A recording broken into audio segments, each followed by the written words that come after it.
जी बिस्मिल्लाहिर्रहमानिर्रहीम, अस्सलाम वालेकुम रहमतुल्लाहि व बरकातुहू। मेरा नाम है डॉक्टर मोहम्मद मुज़म्मिल हसन। एक नए सेशन के साथ आपकी खिदमत में हाजिर हैं। इससे पहले कि हम वीडियो को कंटिन्यू करें, डिस्क्रिप्शन में बैकअप चैनल का लिंक मौजूद है, उसको सब्सक्राइब करें। मेरे साथ डेयरी के बेताज बादशाह मौजूद है, डॉक्टर हसन नवाज साहब। माशाल्लाह काफ़ी तजर्बा हो चुका है। मैंने आज तक कॉर्पोरेट डेयरीज में काम नहीं किया, लेकिन डॉक्टर साहब ना जी कॉर्पोरेट डेयरीज के अंदर भी काम कर चुके हैं। इनका तजर्बा कॉर्पोरेट डेयरीज के हवाले से भी है, कमर्शियल सेक्टर को भी बहुत अच्छे से जानते हैं। प्रोग्रेसिव फार्मर्स के साथ भी इन्होंने बहुत अच्छा काम किया है। मेरे पास मौजूद थे, हम बात कर रहे थे डॉक्टर्स की सैलरीज पे। तो मैंने डॉक्टर साहब से कहा, मैंने कहा डॉक्टर साहब हम काम करना चाहते हैं, हमारे पास बच्चे आते हैं, हम एक फिजा बना रहे हैं। फिजा ये बना रहे हैं डॉक्टर साहब कि मुझे कोई बंदा अप्रोच करता है ना, कोई फार्मर, मैं उसे कहता हूं कि भाई फ्रेश डॉक्टर की सैलरी कम से कम एक वीओ के बराबर होनी चाहिए, जो इस वक्त तकरीबन 50 से 60 हजार के बीच में है। अच्छा, अब जो फार्मर को हम ये बात का कायल करते हैं कि जी वो तैयार होता है, उसका माइंड बनता है कि 50 से 60 हजार के बीच में वो अपना ज़हन बना लेता है कि एक बच्चा हम हायर करेंगे। अब वो ऐड देता है व्हाट्सएप पे या फेसबुक पेज पे, या मुझे कहता है 10-15 सीवी चली जाती हैं। जब वो इंटरव्यू करता है तो कई सारे बच्चे बीच में खुद मुंह से कह देते हैं कि हमारी सैलरी एक्सपेक्टेशन 25 हजार है। अब वहां पे हम कैसे इंप्रूव कर सकते हैं सैलरी को? यहाँ पे बताइएगा कि किधर कमी है, कहाँ पे मसला है। सर सबसे पहले तो मेन प्रॉब्लम जिस बंदे की इन्वेस्टमेंट है ना, और जिसने इन्वेस्टमेंट करके एक बंदा 25,000 पे रखना है, ठीक है, तो वो उस बंदे की क्रेडिबिलिटी का खुद ही हिसाब लगा ले कि वो 25,000 पे अगर आ रहा है आपके पास, यहाँ तो उसकी मजबूरी होगी जी, ठीक है, यहाँ कोर्स मजबूरी है। हाँ, तो वो और क्योंकि वो 5 साल की डीवीएम की डिग्री, 2 साल उसने एफएससी में और बाकी ग्रेजुएशन की है, वो टाइम स्पेंड करने के बाद आपके पास आ रहा है कि वो मजबूरी में आ रहा है। जो बंदा मजबूरी में काम करता है वो खौफ में काम करता है। हाँ। तो जो बंदा खौफ में काम करेगा वो आपको डिलीवर नहीं करेगा, आपको उसको कॉन्फिडेंस देना पड़ेगा। प्रॉब्लम डॉक्टर्स का 25,000 पे आने का नहीं है, प्रॉब्लम एक साइकिल बनी हुई है। वो ऑनर साइड पे भी है, वो हमारी वेटनेरियन साइड पे भी है। आप किसी फार्म के फार्म इंचार्ज बन जाएं, सीनियर वेट बन जाएं, आपकी भी कोशिश होगी कि 25,000 पे रखें आप, ठीक है। ऐसे ही है, ये बिल्कुल की बात ठीक है। अगर एक किसी फार्म पे कोई मैनेजर मौजूद है, हमारी बातें थोड़ी सख्त होंगी, माइंड ना कीजिएगा। अब मैनेजर की कोशिश होती है कि पूरे फार्म की इकोनॉमिक्स को वर्कआउट करे, तो उसकी कोशिश होगी कि वो टेक्निकल असिस्टेंस में अपने नीचे जितने बंदे भी रखे, मिनिमम पॉसिबल सैलरी पे रखे। यही कहना चाह रहे हैं आप? जी, क्योंकि जो मैंने तो बड़े फॉर्म का एक्सपीरियंस आपको बताना है कि बड़े फॉर्म्स पे जो भी डिसीजंस लिए जाते हैं ना जी, जो भी आपको कहा जाता है वो आपके मैनेजर ने ही मैनेज करना होता है सारा। जी जी। और ये कंसेप्ट बना हुआ है कि 2003 में अगर आप, ये 2000 में आपने जॉब स्टार्ट की थी और आप उस वक्त ले रहे थे लमसम, जितनी भी आपकी एक्सपेक्टेशंस होंगी मैं अगला बंदा भी उतने भी रखूँ, ये माइंडसेट बन चुका है, ठीक है। हालांकि देखा जाए डॉक्टर साहब आज के दौर में, अब फार्म पे जो मिल्क सुपरवाइजर है डॉक्टर साहब, मिनिमम 25,000 पे जो पार्लर को सुपरवाइज करता है ना, तो इतनी सैलरी हमारा वो ले रहा है। वो इसलिए ले रहा है सर, उसमें कंसिस्टेंसी है जी, ठीक है। और आजकल जो, अब आपको ये भी मैं आपको बता दूं, आप भी यूनिवर्सिटी में पढ़ाते हैं, जो वेटनेरियन जितने भी आ रहे हैं वो यूआस के हैं, वो यूएफ के हैं, वो किसी भी यूनिवर्सिटी के हैं,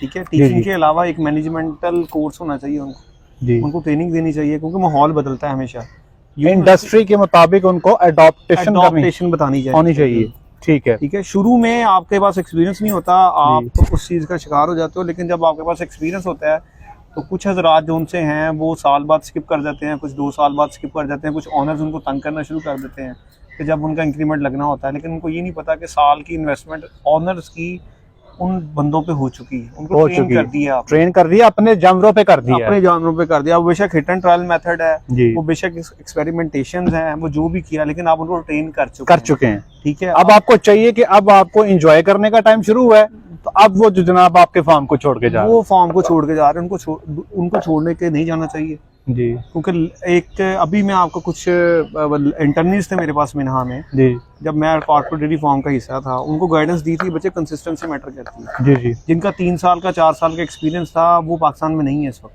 अच्छा दोस्तों, एक बात मुझे बताइएगा, इससे पहले कि हम अपनी बात को आगे कंटिन्यू करें, आपके ख्याल में एक फ्रेश वेटनेरियन 1 साल तजर्बे के साथ, 2 साल और 3 साल तजर्बे के साथ, आपके ख्याल में अगर हम न्यूट्रल रह के बात करें, ना हम डॉक्टर की साइड लें ना हम फार्मर की साइड लें, क्या पैकेज होना चाहिए? सर फ्रेश वेटनेरियन से इस वक्त जो स्टार्टिंग पैकेज है ना, it should have to be more than 40, ठीक है, 40-50 के दरमियान में होना चाहिए, कि उसको जो मजबूरी की वजह से वो आपके पास जॉब करने आ रहा है, जी ठीक है, वो मजबूरी उसकी इकोनॉमिकली खत्म होगी तो वो घर का कम सोचेगा, फार्म का ज्यादा फार्म का ज्यादा सोचेगा। ठीक है। अगर तो आप उसको वही अंडर पे रखेंगे तो उसमें डबल माइंड होगा, वो सोचता रहेगा कि मुझे कोई अच्छी अपॉर्चुनिटी मिले, मैं स्किप करूं और वो कर भी जाएगा ऑफ कोर्स। क्या उसको ना भी काम आता होगा, वो आपके फॉर्म पे काम सीखेगा, वो स्किप कर जाएगा। ठीक है, क्यों करेगा? मैंने आपको एक्सपीरियंस ऐड कर रहा होगा, बस एक्सपीरियंस ऐड कर रहा है। जो 25,000 पे आपके पास आता है वो डेफिनेटली उसको फाइनेंशियल इश्यूज होते हैं। ठीक है। और जो डीवीएम डॉक्टर्स इस वक्त डीवीएम्स की डिग्री कर रहे हैं यहाँ पे आके, वो बहुत ही कोई हाई फाई फैमिली से बिलोंग नहीं डॉक्टर साहब, एवरेज होते हैं, एवरेज फैमिली। जो साल एक्सपीरियंस के साथ है, जो साल एक्सपीरियंस के साथ है वो 65-70 के पास होना चाहिए, और जो 2 साल है 2 साल वो टचिंग आपका 6 डिजिट होना चाहिए। मतलब आप कहते हैं कि जो बच्चा 2 साल में कर जाता है उसको 6 डिजिट टच हो जाना चाहिए, टच होना चाहिए। बिल्कुल और ठीक है। उसमें ये भी होना चाहिए कि ये अब ऑनर की साइकी है कि वो उस बंदे को चूज करे जिसमें कंसिस्टेंसी नजर आए। अच्छा डॉक्टर साहब, एक और बात बताएं, अब हम थोड़ी सी ना फार्मर की साइड लेते हैं। फार्मर कहता है हमें बच कुछ नहीं रहा। मैंने पीछे एक सेशन किया था तो नीचे लोगों ने मैसेज किया कि डॉक्टर साहब हर चीज की कीमतें बढ़ गई हैं, वनडे की कीमत बढ़ गई है, जानवर बहुत महंगा हो गया है, हमारे लिए डेयरी को चलाना मुमकिन जो है वो मुश्किल से हम चला रहे हैं। आप कह रहे हैं कि हम डॉक्टरों की सैलरी जो है इतनी कर दें, तो या तो हमें भी फायदा हो तो फिर हम डॉक्टर्स को सैलरी भी दें। आपकी इस पे क्या टेक ऑन? सर मेरा तो फायदा नहीं होना ना हो सकता है। जी। ठीक है, उसमें अपना एक्सपीरियंस मैं आपको बता देता हूँ। जिन एरियाज पे मैंने काम किया है उन एरियाज में जो चौधरी कल्चर चलता है, 2 बंदे तो इकट्ठे नहीं होते। आप क्यों नहीं इकट्ठे होते? फार्मर्स ऑनर्स क्यों नहीं इकट्ठे होते? चौधरी कल्चर है, क्यों नहीं इकट्ठे होते? हाँ। अब आप फार्मर ना, मैं फार्मर हूँ, मेरे पास 300 जानवर, आप तो मेरे साथ बताने जंग में आगे बैठ जाएंगे, उसके पास 300 मेरे पास 200 क्यों है? उसका 2000 लीटर है तो मेरा 2000 लीटर क्यों नहीं? आप अपने मुकाबलेबाजी खत्म करें पहले। और दूसरा ये यूनिटी लेके आए। अगर आप यूनिटी लेके आते हैं, आपका आपस में एका है, तो आपका दूध का रेट भी बढ़ जाएगा। ठीक है, आप जो उनसे ये नेगेटिव पॉलिटिक्स चल रही है इससे आप हो जाएंगे। दूसरा ये होता है कि 4 एकड़ अपना नुमाइंदा मुकर्रर करें। जो बंदा आप समझते हैं 4 एक एरिया पे 4 फार्म है, उधर एक बंदा आप नुमाइंदा अपना मुकर्रर करें जो आपका रिप्रेजेंटेटिव, वो सबका ख्याल करे। ये ना अपने फार्म का ही ख्याल करे। बाकी कल्चर चलता है, ये ना हो एक नुमाइंदा मुकर्रर किया आपने, वो अपना ही सोचे जाए, दूसरों का सोचे ना। अच्छा डॉक्टर साहब, एक और बात मैं करना चाहूंगा। होता है ऐसे है, बच्चा किसी ने ज्वाइन किया, मिसाल के तौर पे 40,000 पे फॉर्म ज्वाइन कर लिया, साल हो गया, अब वो देख रहा होता है मुझे इंक्रीमेंट लगेगी। फार्मर उसको फोन करता है, डॉक्टर साहब आपकी 15% हमने इंक्रीमेंट लगा दी। अब वो जब ज़रबे तकसीमें करता है ना, वो देखता है कि 15 को परसेंट निकालू मैं 40,000 का, तो ये बनता 6,000, वो हो जाती है 46,000 1 साल एक्सपीरियंस के साथ। अच्छा, फिर वो अगले साल जब 2 साल मुकम्मल होते हैं, फार्मर कहता है लो जी मैंने तुम्हारी 20% इंक्रीमेंट कर दी। वो फिर जब 7-8 हजार बनती है, वो बहुत स्लो एंड स्टडीली डेवलप कर रहा होता है। अच्छा, जब माइग्रेशन करते हैं ना एक फार्म से दूसरे फार्म पे, तो उनको जंप लगते हैं बड़े। 40 पे स्टार्ट लिया, कल किसी दूसरे फार्म से ऑफर आ गई, वो कहता है मेरे पास 70 पे आ जाओ। फिर किसी तीसरे फार्म से ऑफर आ गई, वो कहता है मेरे पास 90 पे आ जाओ। यहाँ पे आप फार्मर को क्या समझाएंगे कि ये जो 10% इंक्रीमेंट है या 15% है, इसको किस तरह से मतलब एक रीजनेबल फिगर में कन्वर्ट कर किया जाए? क्या केपीआईज तय कर देने चाहिए, इंसेंटिव्स देने चाहिए? किस तरह एक डॉक्टर को फार्म पे बनाए रखना फार्मर के लिए जरूरी है, क्योंकि उसको ऑफर होनी है, उसने दौड़ जाना है। सर इसमें जो फॉर्म छोड़ने की वजह कभी सैलरी या इंक्रीमेंट नहीं होता। ठीक है, अब मैं आपको कह दूं कि सिर्फ डॉक्टर्स फॉर्म छोड़ते हैं वो सैलरी की वजह से ही increment. One of the main reason होती है फ्रस्ट्रेशन होती है, मेन सेम रूटीन होती है, मेन एक्टिविटी कोई नहीं है, ये मेन रूटीन होती है कि आपकी फिजिकल एक्टिविटी कोई ना कोई होनी चाहिए, आप एग्जॉस्ट हो जाते हैं। आप कहते हैं जो मैंने सीख लिया मैंने, इस फॉर्म पे ग्रोथ नहीं है मेरी, इसमें ग्रोथ नहीं है, यहाँ पे जाऊंगा मुझे नए मौके मिलेंगे, नई ग्रोथ होगी, ये होगी। मैंने ये डॉक्टर साहब की बात को मैं बिल्कुल सेकंड करूंगा। एक ठीक ठाक फार्म पे डॉक्टर काम कर रहा है, डॉक्टर 60 या 70,000 सैलरी पे, उसने फार्म छोड़ा 80,000 सैलरी पे, एक और फार्म पे चला गया। मैंने कहा ये क्यों क्या किया यार, 10,000 के पीछे तुमने फार्म छोड़ दिया। वो सर वो फार्म बड़ा है, वहां पे जानवर ज्यादा है, वहां पे मेरी डेवलपमेंट ज्यादा होगी, वहां पे मैं ज्यादा सीखूंगा। तो ये भी आपकी बात ठीक है कि वो ग्रोथ भी जो है ना जो डॉक्टर अपने देख रहे होते हैं, और वो फार्म्स पे जहाँ पे ऑनर्स का आना जाना नहीं है या इंटरेस्ट नहीं है, वहां पे भी आप देखेंगे डॉक्टर ज्यादा टिकते नहीं है। डॉक्टर हमेशा वहां पे ज्यादा टिकते हैं जहां पे फार्मर्स का इंटरेस्ट होता है। वो आते हैं, बात करते हैं, फ्यूचर प्लानिंग करते हैं, सेटअप को एक्सटेंड करने की बात करते हैं। वहां पे डॉक्टर का लाइफ स्पैन भी ज्यादा है। डॉक्टर अभी तक आपके एक्सपीरियंस में एवरेज लाइफ जो आप देख रहे हैं किसी भी डॉक्टर की फार्म पे कितनी चल रही है? 3-4 साल। ये तो आपने बहुत बता दिया आपने। मैक्सिमम मैक्सिमम मिनिमम कितनी है? मिनिमम 1.5-2 साल। ठीक है, मतलब ये ऐसा ही है। इस वक्त एवरेज जो है ना, एवरेज किसी फार्म पे डॉक्टर की जो लाइफ है 1.5 से 2 साल है, अदरवाइज वो 1.5-2 साल के बाद जो है वो स्किप कर जाता है। डॉक्टर साहब ये भी बताया ना कि हमने भी सैलरीज की बात कर ली, सब कुछ ओके, अच्छी बात है। आपको क्या लगता है कि एक डॉक्टर जो फ्रेश वेटनेरियन है, पाकिस्तान के किसी भी इदारे से वेटनरी साइंसेज की डिग्री करके वो जा रहा है, क्या उसमें इतनी कैपेबिलिटी या इतनी अहलियत है कि वो एक बंदे का 50 गायों का सेटअप संभाल सके? जो उसने 10 लाख की गाय परचेज की है, को 10 करोड़ की इन्वेस्टमेंट की है, क्या वो इस अहल है कि वो उस 10 करोड़ की इन्वेस्टमेंट को संभाल सके? सर वो किधर का है, किस यूनिवर्सिटी का है? पूरे पाकिस्तान में किसी यूनिवर्सिटी को ले किसी भी लें। यूनिवर्सिटी का है तो उसको डेफिनेटली उसकी यूनिवर्सिटी में कोई ना कोई डॉक्टर मुजम्मिल जैसे बंदे मिलते होंगे अच्छा, ठीक जो डेली कंसल्टेंट है। ठीक है, अगर तो डॉक्टर मुजम्मिल साहब के साथ फोन पे टेलीफोनिक राब्ते में होगा और उसके बाद टीवीएम की डिग्री भी ना हो तो वो फॉर्म मैनेज कर इट्स अ वेरी पॉलिटिकल वो स्टेटमेंट। फॉर्म मैनेज करता है। It's not a political statement, reality है। आप अपने सीनियर से हेल्प आउट ले सकते हैं। हाँ, ये बात ठीक आप है। सीनियर से पूछें, वो आपको डॉक्टर साहब guide आपके जितने स्टूडेंट्स भी हैं करेंगे। तो आपसे राब्ते में तो होंगे, सर होते हैं, बिल्कुल होते ठीक है ना? हाँ। तो ऐसे मेरा ख्याल है, मैं आपको यकीन से बताता हूँ, हमारे पास जितने बच्चे भी आते हैं ना, जब वो इंडिपेंडेंट सेटअप्स में जाते हैं ना, हार्डली हमें 3 या 4 महीने वो टच करते हैं बस। उसके बाद वो कैपेबल हो जाते हैं, इंडिपेंडेंट हो जाते हैं। और मैं जितने भी फ्रेश वेटनेरियंस हैं उन सबसे रिक्वेस्ट करूंगा, बल्कि फार्मर से भी रिक्वेस्ट करूंगा, अगर आप समझते हैं कि आपके पास, जैसे डॉक्टर साहब बता रहे हैं कि 2 साल का तजर्बा है और 1 लाख रुपया तनख्वाह है, इतने पैसे नहीं है, तो आप एक डॉक्टर रखें फ्रेश, सैलरी दें 50,000, वक्ती तौर पे अपने डॉक्टर को ट्रेन करने के लिए 1 साल के लिए किसी कंसल्टेंट को हायर कर लें, डॉक्टर साहब को कर लें, मुझे कर लें, या किसी को कर लें। वो अब डॉक्टर साहब हंसना है ना, मैं बता रहा हूँ, किसी को करने, मुझे ना करें भाई, मुझे ना करें ना, हम ठीक है। किसी को हायर कर लें। टारगेट क्या होगा कि आपका कंसल्टेंट जो है वो आपके डॉक्टर को वो ट्रेन करेगा, ताकि जो मेजर गलतियां हैं जो उसने करनी है, जब वो सीखना चाहता है, वो उस 1 साल के अरसे में अपने आप को इक्विप कर ले। उसके बाद बेशक आप पूरे का पूरा सेटअप इंडिपेंडेंट उस बंदे के साथ पे छोड़ दें। मैं क्या करता हूँ, मेरी सुन लें, मेरे पास 8 सेटअप है, हर सेटअप में एक टीम मौजूद है। टीम के नीचे एक छोटा डॉक्टर दिया हुआ है जिसको हम असिस्टेंट डॉक्टर कहते हैं। अब जो बड़ा डॉक्टर है जो मेन फार्म को चला रहा है वो चल रहा है 80,000, 90,000, 1 लाख। उसके नीचे जो डॉक्टर काम कर रहे हैं वो चल रहे हैं 50,000 पे। अब टारगेट क्या दिया हुआ है, हमने खुद बताया, खुद कहा डॉक्टर को कि 1 साल के बाद I will throw you out of this farm, हम तुझे फार्म से बाहर निकाल देंगे। 1 साल है, सीख लो, मुकम्मल तौर पे ट्रेनिंग कर लो। उसके बाद क्या होगा, तेरी जगह पे बंदा और आएगा और आप एक इंडिपेंडेंट सेटअप में हम ही आपको भेजेंगे, आप उसको जाओ इंडिपेंडेंट चलाओ, ताकि वो भी ग्रो करे। क्योंकि बोर्ड के दरख्त के नीचे छोटे जो पत्ते होते हैं ना, छोटे जड़ी बूटियां, छोटे दरख्त जो हैं वो छोटे रह जाते हैं। एक डॉक्टर जो ऑलरेडी 80-90 हजार लाख तनख्वाह ले रहा है, उसके नीचे जो 50 सैलरी पे है वो ग्रो नहीं करेगा। हाँ, जब वो काम सीख जाएगा, इंडिपेंडेंट सेटअप में जाए, वहां पे फिर वो इंशाल्लाह ग्रो भी करेगा। तो हमारी स्कीम ऑफ जो वर्क है कुछ इस तरह से है। तो आप कैसे काम करते हैं? सर आपकी बात को एंडोर्स करता हूँ मैं।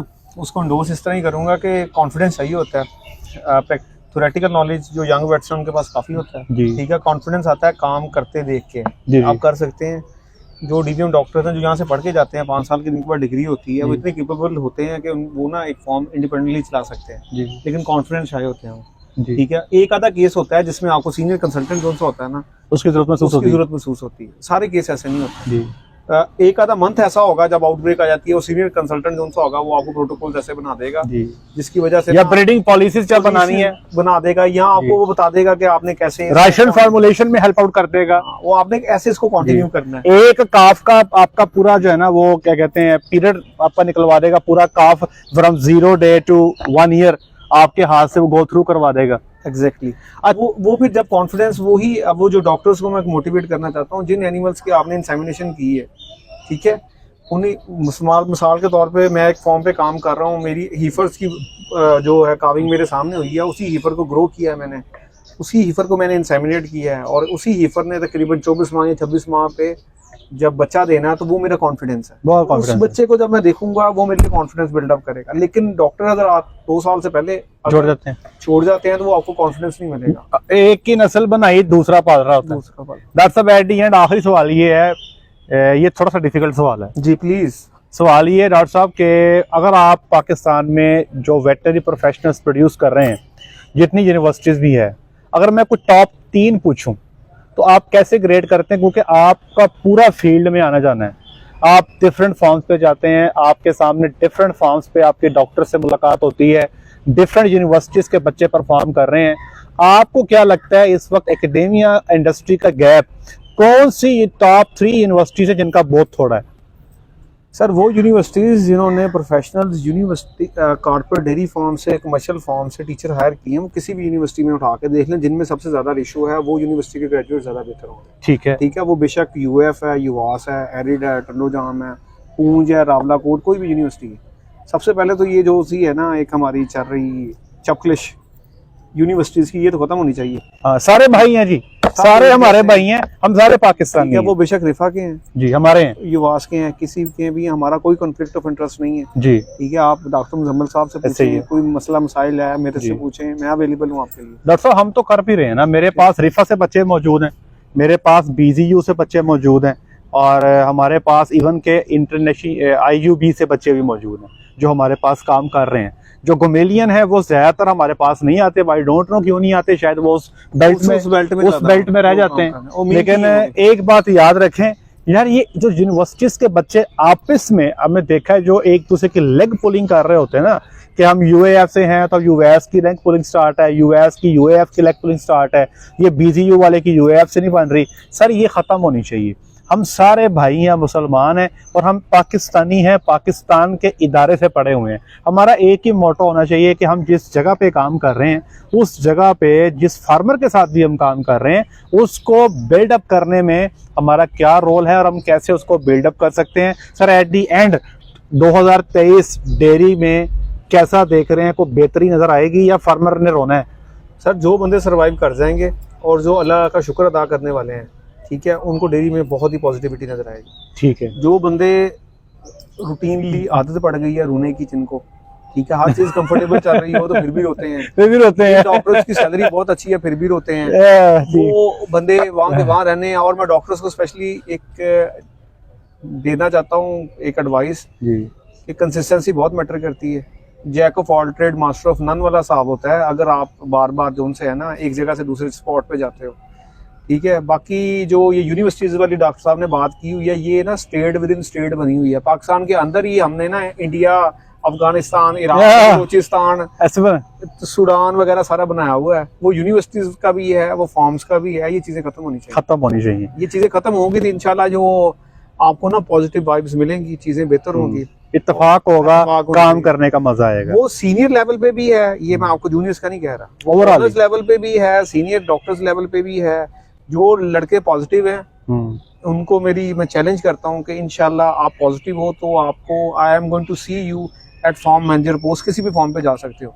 जो नेगेटिव है, जो नेगेटिव पॉलिटिक्स में इन्वॉल्व हैं, जो एक दूसरे की लेग पुलिंग करते हैं, वेटनेरियन, वो पीछे रह जाते हैं, वो कभी भी तरक्की नहीं करेंगे, कभी नहीं। देखिए मेरे पास है, मैं नाम मेंशन नहीं करूंगा उनका, ठीक है, जिनको मैंने फेशियली देखा भी था और मैं देख रहा हूँ वो किधर हैं। ऐसे ही है, जो पॉजिटिव बंदे थे वो रूल कर रहे हैं। देखिए उनकी नेगेटिविटी ऐसे ही है, अभी भी मैं दरअसल यहाँ पे अप्रिशिएट करना चाहूंगा। बहुत सारे लोग हैं जिनको अप्रिशिएट किया जाता है, लेकिन जिंदगी में ना आपने किसी ना किसी को उस्ताद बनाया होता है जिससे आप सीख रहे होते हैं।